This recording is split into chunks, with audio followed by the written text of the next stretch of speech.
हमारे वरिष्ठ नेता आदरणीय डॉक्टर के लक्ष्मण जी, जो राज्यसभा में सांसद भी हैं, और हमारे मीडिया विभाग के आदरणीय संजय जी, सभी मीडिया के बंधु जो आज यहाँ मौजूद हैं, सभी को अभिनंदन एवं प्रणाम। मुद्दा बहुत गंभीर है। स्वाभाविक रूप से पार्लियामेंट छोड़ करके अगर सांसद आज पार्टी ऑफिस में बैठे हैं और इस विषय को आपके सामने रख रहे हैं, तो इसकी गंभीरता को आप समझ सकते हैं। यह मुद्दा किसी पार्टी का नहीं है, यह मुद्दा भारतीय जनता पार्टी का या किसी पॉलिटिकल दल का नहीं है। यह मुद्दा देश के संप्रभुता का है, देश की एकता का है। और अभी कुछ दिनों पहले जो खुलासा हुआ है कि ऐसी कुछ ताकतें हैं जो भारतवर्ष को तोड़ना चाहती है, कहीं ना कहीं भारतवर्ष के एकता और संप्रभुता के साथ खिलवाड़ करना चाहती है। भारत आगे बढ़े, भारत का विश्व में नाम हो, ऐसा नहीं होने देना चाहती है, उसका एक खुलासा हुआ है। आप सबको पता है कि दिसंबर 2 तारीख को एक फ्रेंच न्यूज़पेपर है जिसका नाम है मीडिया पार्ट। मीडिया पार्ट ने कुछ खुलासा किया है, और ये जो खुलासे मीडिया पार्ट द्वारा किया गया है, यह बहुत ही गंभीर है। The allegations which have been brought forth by the media part, which is a French newspaper, a well-known French newspaper, often referred to by you all as well, these are of extreme grave nature. और आज के इस press conference में एक त्रिकोण बनता है। We are going to talk about this dangerous triangle which is trying to destabilize India. और ये जो त्रिकोण है, इसमें एक तरफ अमेरिका में बैठे जॉर्ज सोरोस, उनकी फाउंडेशन है, कुछ अमेरिका की एजेंसीज भी हैं। त्रिकोण के एक और एक बहुत बड़ी न्यूज पोर्टल है जिसका नाम OCCRP, organised crime and corruption reporting project, जिसके विषय में आप सब पत्रकार हैं, आप सभी जानते हैं, वह है। और त्रिकोण के जो आखिरी कोने में, जो सबसे महत्वपूर्ण कोना जो हिंदुस्तान से संबंध रखता है, उस कोने में राहुल गांधी है, traitor of the highest order. और आज जब मैं ये शब्द प्रयोग कर रहा हूं, तो मुझे किसी प्रकार का भी भय नहीं है, क्योंकि मैं भारतीय हूं। मेरे लिए मेरे पार्टी ने सिखाया है, राष्ट्र प्रथम, party next and self last. मुझे आज LOP, लीडर ऑफ अपोजिशन, को देशद्रोही कहने में किसी प्रकार की कोई संकोच मुझे महसूस नहीं हो रहा है। और अभी मैं पूरा ताना बाना आपके सामने बड़े ही सिंपल शब्दों में रखूंगा ताकि देशवासी इसे समझ सके। अब ये OCCRP क्या है? Organised crime corruption reporting project. यह एक विश्व की संस्थान है जो 2007 में शुरू की गई, और आज लगभग 50 बड़ी बड़ी मीडिया पार्टनर्स हैं इनकी 6 कॉन्टिनेंट्स में। अगर मैं कहता हूं कि ये एक ग्लोबल मीडिया एजेंसी है, तो ये अतिशयोक्ति नहीं होगी। मतलब अगर ये कुछ छापते हैं तो करोड़ों लोग इसे पढ़ते हैं, कई देशों में हलचल मच जाता है, भूकंप आ जाती है और अफरा तफरी का माहौल रहता है। इतनी बड़ी एजेंसी जब काम करती है तो उसके लिए बहुत सारे पैसों की आवश्यकता होती है, वरना इतने लोग एम्प्लॉइज हैं, इतना इन्वेस्टिगेटिव जर्नलिज्म ये किया जाएगा तो स्वाभाविक है इसके लिए बहुत सारा रिसोर्सेस की आवश्यकता है, धन की आवश्यकता है। तो एक आयाम जो मीडिया पार्ट ने खुलासा किया है, वो आयाम है कि OCCRP जो फंडिंग है उसका फंडिंग का एक बड़ा हिस्सा आप देख सकते हैं, ये सब उनको फंड करने वाले लोग हैं। उसका एक बड़ा हिस्सा आप देख सकते हैं ओपन सोसाइटी फाउंडेशन, यहां पर लिखा हुआ है ओपन सोसाइटी फाउंडेशन, यह एक बड़ा हिस्सा है। बाकी यूएस की बहुत सारी ऐसी संस्थाएं हैं, कुछ गवर्नमेंट एजेंसीज भी हैं जो OCCRP को फंडिंग करती है। अब ये जो ओपन सोसाइटी फाउंडेशन है, ये किसका है? आपने कई बार इसका नाम सुना है, जॉर्ज सोरोस। ये जॉर्ज सोरोस का है, अर्थात जॉर्ज सोरोस OCCRP का एक बहुत बड़ा फंडर है, उसको बहुत पैसा देता है। और मीडिया पार्ट जो फ्रांस का न्यूज़पेपर है वो कहती है कि हम तो सोचते थे कि OCCRP एक इंडिपेंडेंट एजेंसी है, जैसे कि मीडिया एजेंसी को होना चाहिए, मगर अगर 70% पैसा उसका किसी एक सोर्स से आता है तो स्वाभाविक है वो तटस्थ नहीं रह सकता है। वो तटस्थ नहीं रह सकता है, न्यूट्रल नहीं रह सकता है। जो पैसा देता है उसके इंटरेस्ट में, उसके हक में वो बात करेगा। तो OCCRP किसके हक में बात करता है? जॉर्ज सोरोस और डीप स्टेट। अमेरिका में जो डीप स्टेट है, जो कुछ ऐसी एजेंसीज अमेरिका के अंदर छुपी हुई हैं जो कहीं ना कहीं अन्य राज्यों में, अन्य जगहों पे इंस्टेबिलिटी चाहती हैं, उनके द्वारा फंड लेने के कारण उनके इंटरेस्ट के लिए काम करती है ये OCCRP। अब हम आते हैं इसके सबसे महत्वपूर्ण कोण की तरफ, राहुल गांधी। आज मैं राहुल गांधी का कोई मजाक नहीं बनाऊंगा, क्योंकि यह मजाक का विषय नहीं है। This is serious business. A member of parliament of India, the leader of opposition of India, when he tries to betray his own motherland, जब भारत का लीडर ऑफ ऑपोजिशन खुद अपने देश के साथ द्रोह कर रहा हो, तो स्वाभाविक रूप से यह एक बहुत सीरियस विषय है। कैसे द्रोह कर रहा है? क्या मैं हवा में बात कर रहा हूं? नहीं, एक एक करके मैं आपके पास कुछ केसेस रखूंगा जिससे स्पष्टता आएगी। आप याद करिए, जुलाई 1 2021, ये जुलाई 1 2021 का समय बड़ा खराब समय था। पूरे विश्व में कोविड की महामारी चल रही थी और उस समय थैंक्स टू प्रधानमंत्री नरेंद्र मोदी, भारत ने अपना 2 वैक्सीन भी डेवलप किया था। वैक्सीन मैत्री चल रही थी, उनमें से एक वैक्सीन कोवैक्सीन था। कई कंट्रीज ने ऑर्डर प्लेस किए थे कि हमें कोवैक्सीन का स्टॉक चाहिए। और ठीक उसी समय जुलाई 1 2021 में ये OCCRP, इस मीडिया हाउस ने एक आर्टिकल पब्लिश किया कि ब्राजील ने $324 मिलियन वर्थ कोवैक्सीन जो उन्होंने ऑर्डर किया था, कैंसिल कर दिया। इससे भारत के छवि को धूमिल करने की कोशिश की गई, क्योंकि आप जानते हैं वैक्सीन का मार्केट एक बहुत बड़ा प्रॉफिटेबल मार्केट, कई लोग, विश्व में कई लोग बनाते हैं। भारत अकेली ऐसी देश थी जो वैक्सीन मैत्री कर रही थी, जो वैक्सीन बिना पैसे के भी दे रही थी, और पूरे विश्व में भारत ने एक स्थान बना लिया था। आज भी वो स्थान बरकरार है। हमारे वैक्सीन के ऊपर आघात करने के लिए एक आर्टिकल लिखा गया कोवैक्सीन और ब्राजील को लेकर कि ब्राजील ने विड्रॉ किया है ये ऑर्डर, और तुरंत 1 जुलाई 2021 को ये आर्टिकल छपा OCCRP को, और 2 जुलाई 2021 को कांग्रेस पार्टी ने प्रेस कॉन्फ्रेंस करके बकायदा भारत की सरकार और कोवैक्सीन को घेरे में ले लिया तुरंत। और इसमें पते की बात यह है कि यह विषय कोई नया नहीं था कि OCCRP ने पहली बार 1 जुलाई को छाप दिया। ये जून में भी पता चल चुका था कि ब्राजील कोवैक्सीन नहीं ले रहा है, मगर जब OCCRP ने छापा तब जाके राहुल गांधी ने इस पे प्रेस कॉन्फ्रेंस किया। अर्थात OCCRP dictates and Rahul Gandhi follows. Dictation उनका है, राहुल गांधी उसको फॉलो करते हैं।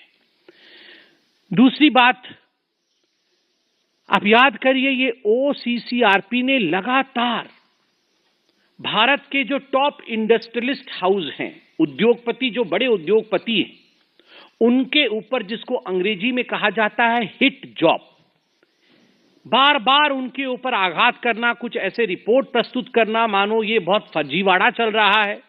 भारत के उद्योगपति, भारत के इंडस्ट्रियलिस्ट, इनमें बिल्कुल भी सच्चाई नहीं है। और इसके पीछे का मकसद रहा कि भारत के अर्थव्यवस्था को किस प्रकार से डगमगा देना है, to bring an earthquake in the markets of India, to tank the markets of India, shares of India, Indian market, Bharat के मार्केट में शेयर्स की वैल्यू कैसे गिर जाए, आम हिंदुस्तान का व्यक्ति जिन्होंने इन शेयर्स में पैसे लगाए थे वो कमजोर पड़ जाए, सरकार के विरोध वो आवाज उठाए और रेजीम चेंज हो जाए, इस मकसद से हमारे उद्योगपतियों पर ओसीसीआरपी ने अटैक किया।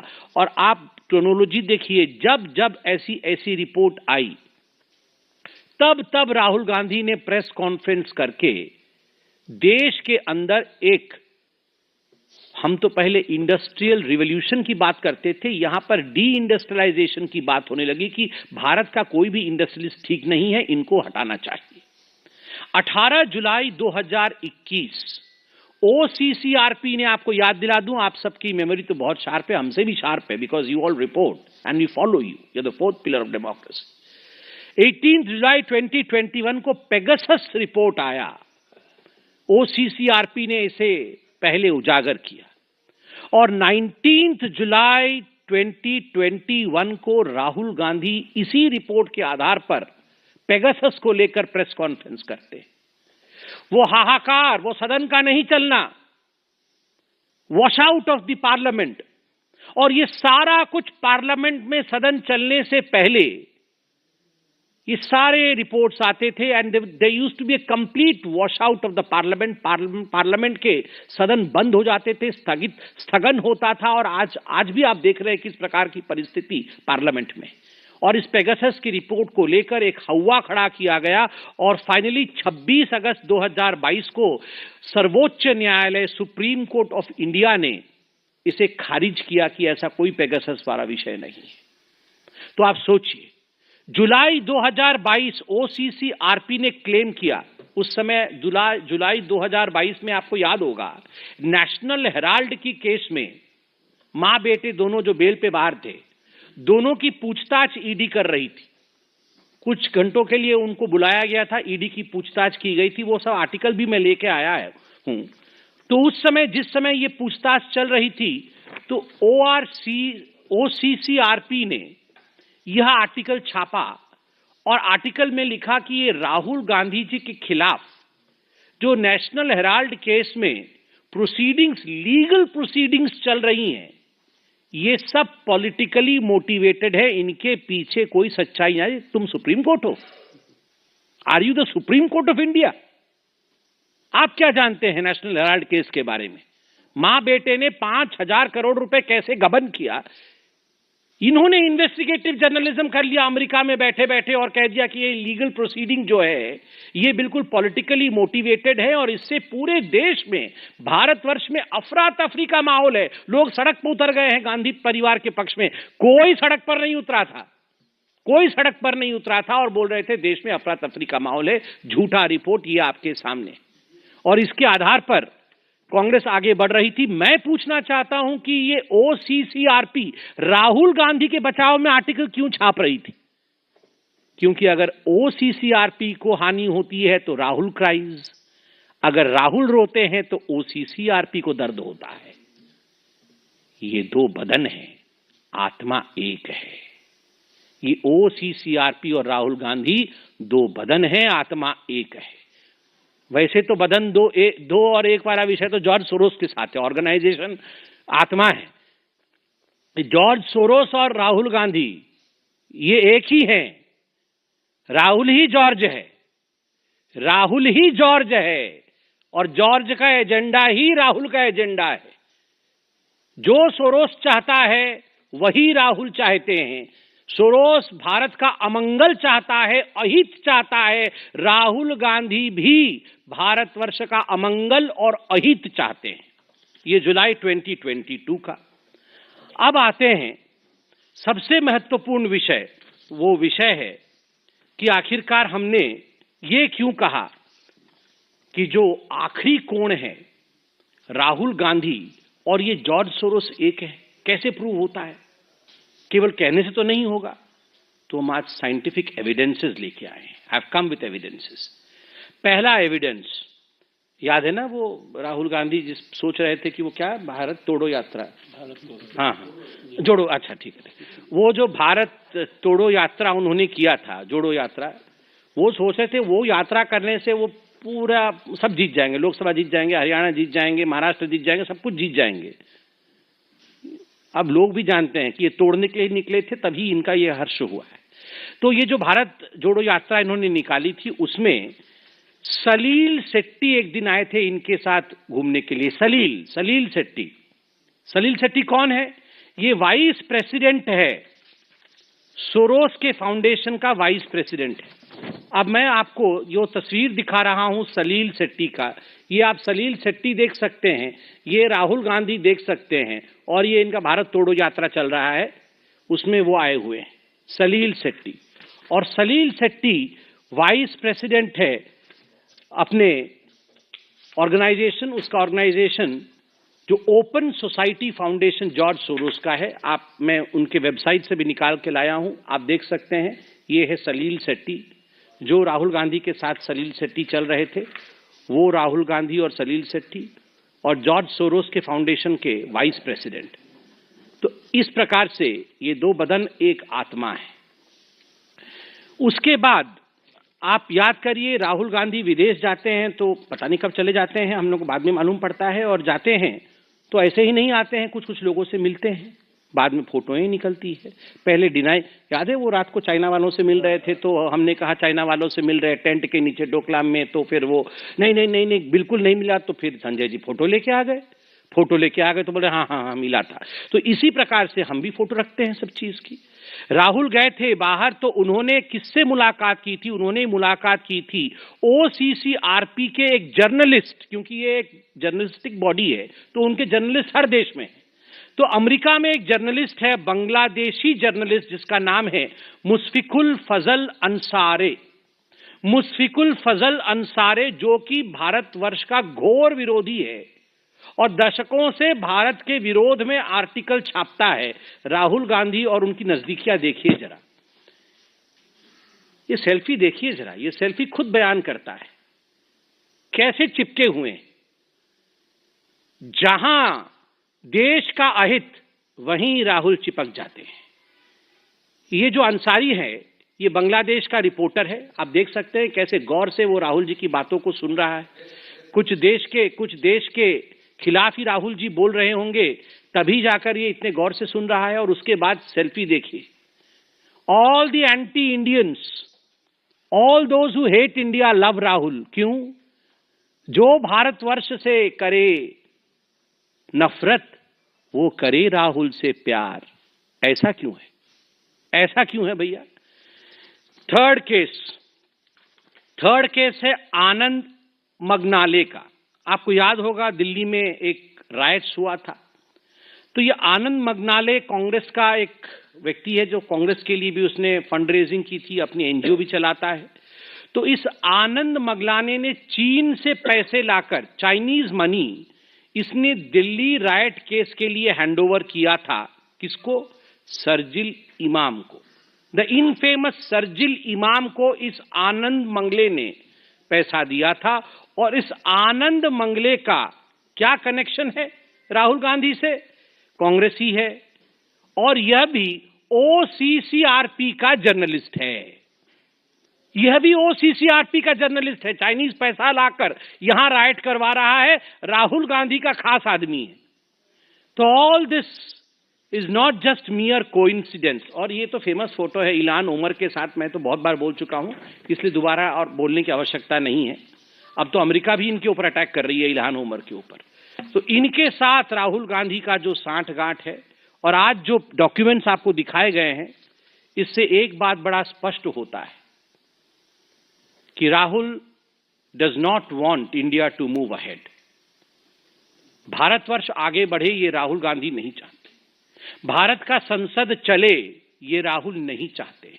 संसद से पहले कोई न कोई अंतर्राष्ट्रीय पटल पर फर्जी तरीके से कुछ ऐसे विषय लाना जिनको लेकर भारत के सदन चल न सके, हानि हो हिंदुस्तान का, यह प्रयास करना। भारत में उद्योगपति न पनपे, ये राहुल का प्रयास है। भारत में जो शेयर, छोटे छोटे शेयर में निवेश करते हैं मार्केट में, वो हिंदुस्तानी पीछे रहें, यह राहुल का प्रयास है।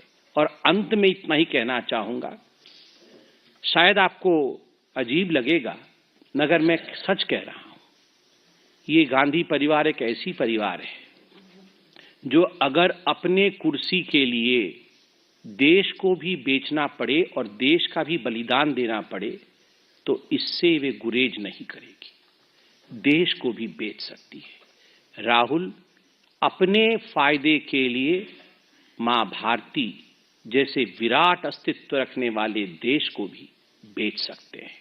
धिक्कार है ऐसे राहुल गांधी पर।